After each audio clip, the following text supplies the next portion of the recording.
আসসালামু আলাইকুম। Iran America ইসরায়েলের যুদ্ধে আমেরিকা কি আত্মহত্যা করলো, নাকি অতি লোভে তাঁতি নষ্ট হলো? অন্যদিকে ইরানের কৌশলে আমেরিকা কি তার প্রভাব চিরতরে হারাতে যাচ্ছে? শুধু মধ্যপ্রাচ্য নয়, পৃথিবী থেকে। এবং ইরান কি ইসরায়েল এবং আমেরিকার গলা চিপে ধরল? অন্যদিকে উত্তর কোরিয়া, চীন, রাশিয়া, ইরান মিলে পৃথিবীতে কি নতুন প্রভাব বলয় সৃষ্টি করতে যাচ্ছে? আসুন দেখা যাক। আপনার ইরান প্রথমেই জানতো তার উপর আক্রমণ হতো। দীর্ঘ প্রায় 40 বছর ধরে সে আক্রমণের জন্য সে প্রস্তুতি গ্রহণ করেছিল এবং ইরানকে সহযোগিতা করেছিল চীন, রাশিয়া এবং উত্তর কোরিয়া। কারণ মধ্যপ্রাচ্যে আপনার একক ক্ষমতা নিয়ন্ত্রণ করত এবং মধ্যপ্রাচ্যকে লুটপাট করে খেত আমেরিকা, যার ভাগ পেত ইসরায়েল ইনডাইরেক্টলি। কিন্তু আমেরিকা তাতে সন্তুষ্ট হয়নি। ইসরায়েলের কথায় সে এসে ইরানের, শুধু একমাত্র দেশ ছিল বাকি ইরান, সেই ইরানকে হামলা করে ইরানের তেলের উপরে ভাগ বসাতে চাইল।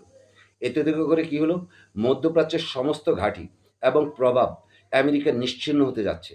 অর্থাৎ যাকে আমি বলছি অতি লোভে তাঁতি নষ্ট। অন্যদিকে ইরান যে কৌশল অবলম্বন করলো, আমেরিকার কৌশল সে জানে যে সে কী করে। সে সাধারণত দেশের রাজনৈতিক প্রভাবশালী যে নেতা আছে, প্রেসিডেন্ট আছে, প্রধানমন্ত্রী আছে, তাদেরকে হত্যা করার মাধ্যমে একটা রেজিম চেঞ্জ করে। কিন্তু ইরান প্রথমেই কী করলো, ইমাম আলী খোমেনি ক্ষমতায় এসে যত ইরানের মেধাবী মানুষগুলি সারা পৃথিবীতে ছড়িয়ে আনলো, তাদেরকে উচ্চ বেতন দিয়ে, উচ্চ সম্মানী দিয়ে, দেশপ্রেমে উদ্বুদ্ধ করে তাদেরকে দেশে ফেরত এনে দেশের কাজে লাগলো। এবং এক একজন, কাউকে যোদ্ধা, কাউকে বিজ্ঞানী, যে যেখানে যোগ্য সেখানে তাদেরকে স্থান দিল। এবং দেখা যায় ইরানকে 30টি ভাগে ভাগ করে প্রত্যেকের হাতে নেতৃত্ব তুলে দিল। এতে করে ইরানের ক্ষমতা আর একটি কেন্দ্রে থাকলো না। দেখা যাচ্ছে বিভিন্ন 30টা এলাকায় 30 জন নেপোলিয়ন বোনাপার্ট বলেন আর সুলতান দ্বিতীয় মেহমেদ বলেন, অটোমান সাম্রাজ্যের যে সুলতান ছিল, তেমন তৈরি হয়ে গেল। আপনারা যদি সুলতান মেহমেদের ঘটনা জানেন, যে কনস্টান্টিনোপল দখল করেছিল, যেটা ছিল অকল্পনীয় ব্যাপার। তিনি হর্নবার্ন জলরাশি অতিক্রম করে উত্তর দিক থেকে কনস্টান্টিনোপল অ্যাটাক করেন। কিভাবে? পাহাড় ডিঙ্গিয়ে, রণতরী পাহাড়ের উপর দিয়ে নিয়ে যায়, যেটা ছিল অকল্পনীয়। সেই ব্যবস্থাটা আপনি এমন করে, অন্যদিকে নেপোলিয়ন বোনাপার্ট মাত্র 30 বছর বয়সে ফরাসি ফ্রান্সের ক্ষমতা দখল করলেন। তাহলে এবং 35 বছর বয়সে তিনি ফরাসি সাম্রাজ্যের সম্রাট নিজেকে ঘোষণা করলেন। এদিকে ইরান হরমুজ প্রণালী বন্ধ করে আমেরিকার গলা চিপে ধরল। এবং অন্যদিকে আপনার এই চীনা মুদ্রায় ইরানের তেল বিক্রি করে ডলারের উপর একটা মারাত্মক রকমের আঘাত করলো, অর্থাৎ আমেরিকার অর্থনীতিতে আঘাত করলো। এতে করে দেখা যাচ্ছে যে আমেরিকার বুকে ইরান আঘাত করলো কৌশলে।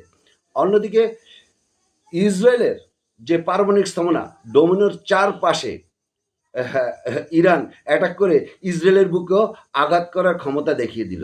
এতে করে পুরো পৃথিবী স্তম্ভিত হয়ে গেল।